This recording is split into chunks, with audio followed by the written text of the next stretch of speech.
सभी का एक बार हमारे चैनल में बहुत बहुत स्वागत है। आइए डालते हैं आज की कुछ खास खबरों की तरफ एक नजर। तब तक आप बने रहिए QTV के साथ लगातार। नमस्कार, आप देख रहे हैं QTV उत्तर प्रदेश। दरअसल आपको बता दें कि खबर मथुरा से है, जहां फिल्म अभिनेत्री जया प्रदा पहुंची वृंदावन ब्रजवासियों को दी होली की शुभकामनाएं। मथुरा अभिनेत्री व भाजपा नेत्री जया प्रदा बुधवार देर रात को धर्मनगरी वृंदावन पहुंची। यहां उन्होंने ठाकुर श्री बाके बिहारी जी एवं अटला चुंगी स्थित श्री बालाजी देवी स्थान पर हनुमान जी के दर्शन व पूजा अर्चना कर देश में अमन चैन व सुख समृद्धि की कामना की। इस दौरान पत्रकारों से रूबरू हुई सिने अभिनेत्री व भाजपा नेत्री जया प्रदा ने सर्वप्रथम ब्रजवासियों को होली की शुभकामना दी। वहीं 2024 में उनके द्वारा मथुरा से सांसद का चुनाव लड़े जाने की इच्छा के प्रश्न पर उन्होंने कहा कि इसका निर्णय तो पार्टी के शीर्ष नेता ही करेंगे। आजम खां के प्रश्न पर उन्होंने कहा कि आजम खां का खेल तो खत्म हो चुका है, इसके लिए वे अदालत को भी धन्यवाद देती हैं कि सही निर्णय लिया। कहा कि आजम को जो सज़ा मिलनी चाहिए थी वो मिल चुकी है, साथ ही ये सज़ा सीख भी है कि राजनीति में एक दूसरे का सम्मान करना चाहिए। मथुरा से जिला संवाददाता नितिन गौतम की खास रिपोर्ट। मैं भारत देश में भारत की बेटी मानकर मुझे गर्व एहसास हुआ। तो रामचरितमानस को ये हमारे भारत देश में हम सनातन धर्म को मानते हैं और ये राम जन्मभूमि है। तो राम हमारा भगवान है, तो उनके लिए कदर करना, उनके ऊपर आस्था रखना हमारा प्रथम कर्तव्य। मैडम, आप गृहस्थी हैं। भाजपा जब चुनाव आते हैं तो महंगाई घटा देती है, वैसे महंगाई रोकने में नाकाम है। देखिए, ये सब तो चुनाव में तो कहते हैं, लेकिन हमने सापा में भी जब रही तो हमने भी देखा है कि किस तरह का अखिलेश का राज है और किस तरह जो है समाजवादी पार्टी जब सरकार में थी तो किस तरह लोगों को और जो है आतंक के लिए जो बढ़ावा देते थे, जो क्राइम के लिए बढ़ावा देते थे। तो ये मतलब अभी ये कहने के उस स्थिति में नहीं है, क्योंकि इनके ज़माने पे इनके जो सरकार थी तो जंगल राज होता था।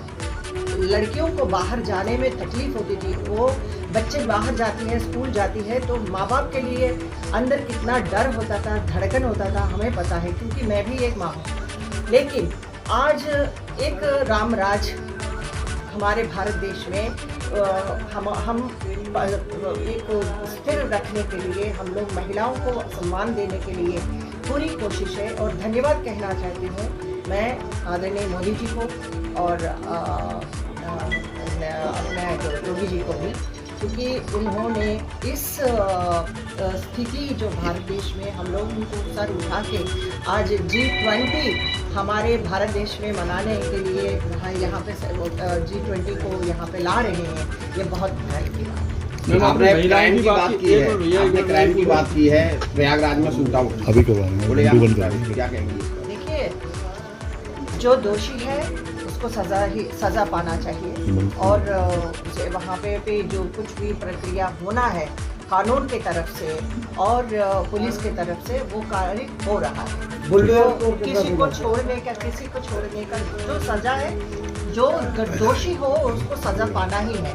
बुलडोजर के उनको आपने बताया था कई बार, योगी जी ने उनको दिखाया कि क्या जो दोषी है, जो दुष्कर्म करेगा या जो भी गलत करेगा या कानून के खिलाफ काम करेगा, क्या उनको मतलब बिठा के लोरी गाएंगे? ऐसा तो नहीं हो सकता है ना। जो दोषी है उसको सज़ा पाना ही है। आप राम राज्य की परिकल्पना कर रही हैं, लेकिन क्राइम के आंकड़े दर जो है वो बढ़ रहे हैं, यूपी में भी बढ़ रहे हैं, तो कैसे राम राज्य की कल्पना करें? देखिए, ऐसा है कि आप एक व्यक्ति के बारे में या एक केस के बारे में ऐसा नहीं गणित कर सकते हैं। लेकिन सबसे पहले मैं ये बताना चाहती हूँ कि औरत के लिए आज हम सर उठा के अगर बात भी कर सकते हैं तो वो है आज योगी जी के सरकार। तो योगी जी बहुत कुछ काम कर रहे हैं लोगों के लिए भी, और खास तौर जीवन में रंग से रंगा हुआ है और इस देश में हमेशा इस पर्व को खूब मनाते हैं। खासतौर हम ब्रज भूमि में हैं तो ब्रिजवासियों के लिए मेरा ये शुभकामना है और हमारे जीवन का एक मिसाल है कि लोगों को हम इस होली के रूप में हम इसलिए मनाते हैं। इसमें स्नेह है और जो भी हमारे आपस में भेदभाव हो और सबको भूलकर हम आनंद से हम एक दूसरे का प्यार करते हुए स्नेह रूप से हम लोग ये होली मनाते हैं।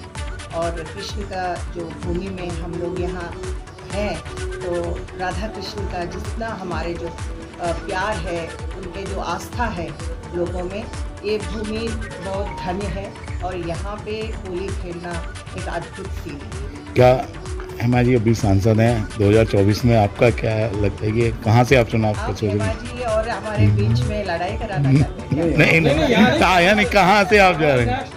बिहार के लोगों को ही चुना है, इसलिए क्या आपकी इच्छा है कि आप मथुरा से कृष्ण की नगरी में? ये ऐसे हमारे हैसियत नहीं है इसके बारे में बोलने के लिए।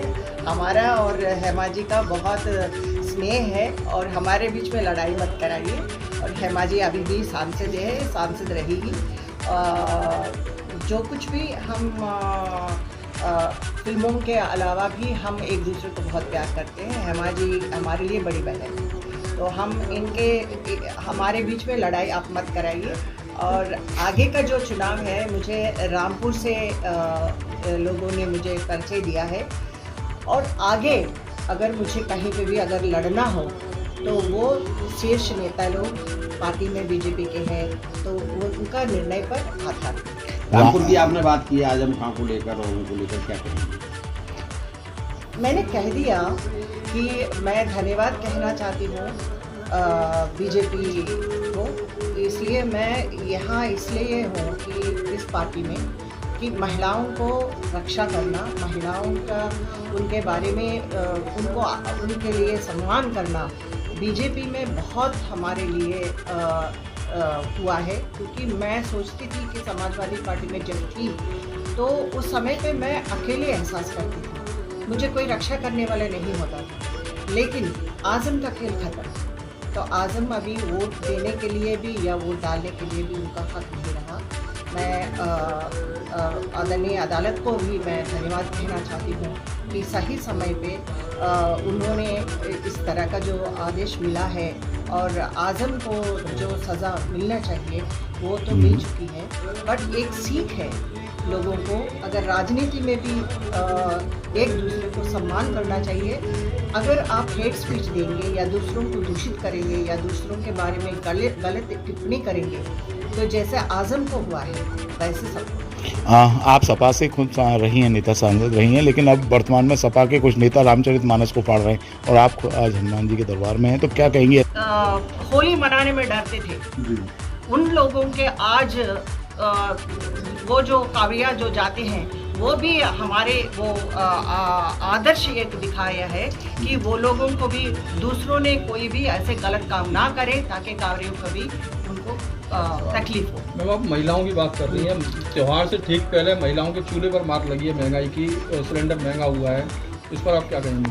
देखिए, मैं इस बारे में अब पूरे जो इंटरव्यू अभी आज ही करेंगे कि बाकी और भी करेंगे? सवाल आज का ये आज ही रेट इंक्रीज हुए मैम। देखिए ऐसा है, और कई चीज़ों के हुए हैं। देखिए ऐसा है कि ये जो महंगाई के बारे में बात कर रहे हैं, योगी जी इसको निरंतर करने के लिए पूरी कोशिश कर रहे हैं और मोदी जी भी इसके लिए इसीलिए G20 को लेकर आ रहे हैं ताकि देश जो है हमारे भारत देश के बाहर भी हमारे लिए कुछ ऐसे अर्थव्यवस्था इम्प्रूवमेंट आ जाए और हमारे लिए यहाँ पे अर्थव्यवस्था सुधर जाए। निवेश ला रहे हैं मैम, लेकिन जो है कर्ज भी बढ़ता जा रहा है हर भारतीय का, तो इससे भी तो बड़ी चलिए अभी बात